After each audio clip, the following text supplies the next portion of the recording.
Olá, estamos aqui mais uma vez para apresentar o informe semanal Nossa Ciência. Mas antes de apresentarmos as notícias, quero lhe convidar para se inscrever no canal do Nossa Ciência aqui no YouTube e compartilhar esse vídeo com seus contatos, no seu WhatsApp, no seu Facebook e em todas as redes sociais.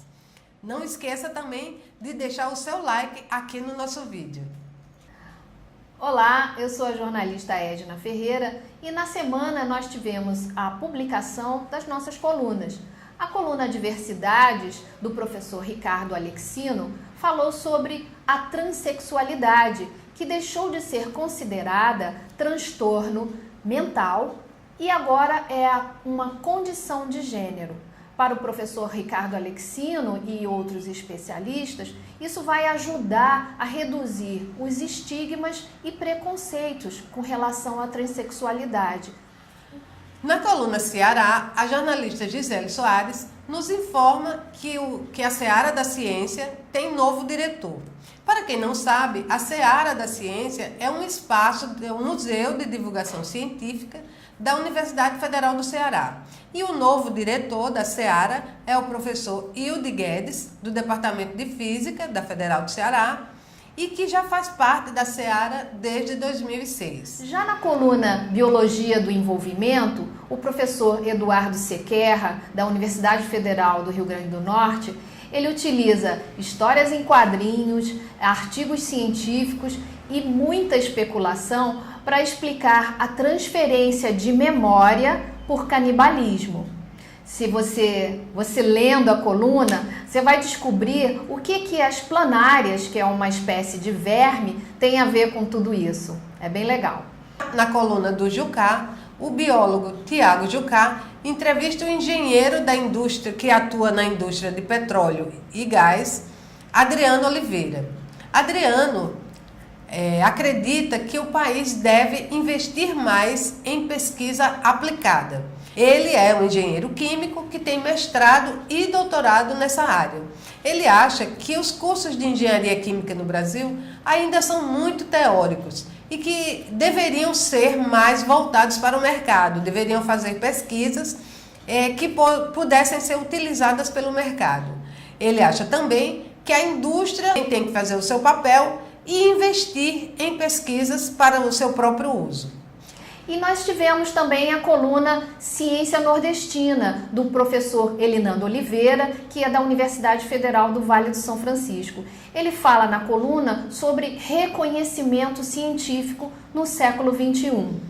Tudo isso por conta de uma pergunta de uma estudante, que ela não sabia se ia ser médica ou cientista. E aí ele utiliza esse momento para explicar que o bom mesmo é a prática da ciência que busca os resultados e não se deixa cegar, né? Não deixa que o ego segue as descobertas da ciência. O Nossa Ciência tem agora a alegria de contar desde a semana passada com a coluna do professor Glaucio Brandão, que é gerente executivo da Impacta, que é uma incubadora da UFRN. Na coluna, o professor vai sempre falar de empreendedorismo, inovação, e nessa semana ele apresenta o que ele chama de Escola 3.0, que seria uma escola que estimulasse os alunos a capacidade crítica, o raciocínio crítico, e também que consigam ter uma boa performance, vamos dizer assim, nas ciências naturais. Ele diz que o importante é que os alunos aprendam a ser inovadores. É isso mesmo. Agora, o Nossa Ciência conta com uma seção nova chamada Dicas do Nossa Ciência, onde a gente vai sempre trazer para vocês indicações de livros, artigos, filmes, documentários. E nessa semana, a dica vem da nossa parceira, a jornalista Elaine Matos, que fala sobre o livro A Urbanização Vai à Praia, Vilegiatura Marítima e Metrópole, no Nordeste do Brasil, que é de autoria do professor Alexandre Pereira, que é do Departamento de Geografia da Universidade Federal do Ceará e também pesquisador do Observatório das Metrópoles. Na publicação, que conta com 4 capítulos, O autor, o professor Pereira, ele analisa a relação das sociedades e das cidades com o mar. E ele fala também da questão da urbanização dessa zona marítima, né, nas metrópoles e também nas cidades do interior.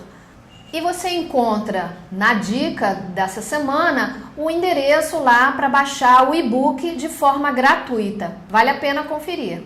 De 22 a 28 de julho, ocorreu em Maceió a 70ª reunião anual da Sociedade Brasileira para o Progresso da Ciência, a SBPC. E o professor Cleanto Fernandes, que é secretário regional adjunto da SBPC no Rio Grande do Norte e professor da Universidade do Estado do Rio Grande do Norte, fez uma entrevista com o diretor do Museu Nacional, o professor Alexander Kellner. A entrevista, que foi exclusiva para o Nossa Ciência, está disponível aqui no canal do YouTube e também no nosso site, nossaciencia.com.br. Confira lá. E você já parou para pensar se uma epidemia ou uma doença interfere no turismo?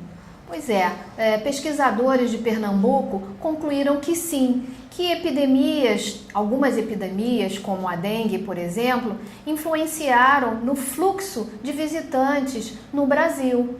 Eles demonstraram que no período de 2003 a 2016, houve uma queda, uma diminuição no fluxo de turistas internos no país. Para vocês terem uma ideia, a cada 1 ponto percentual de aumento de casos da doença, né, no caso a dengue, houve uma queda, uma diminuição de 3,7% dos turistas internos no Brasil. E na matéria, você acessando o Nossa Ciência, você vai ter outros dados interessantes sobre essa pesquisa. É isso, gente. Hoje ficamos por aqui, mas eu lembro mais uma vez, peço mais uma vez que você se inscreva aqui no nosso canal e compartilhe esse vídeo.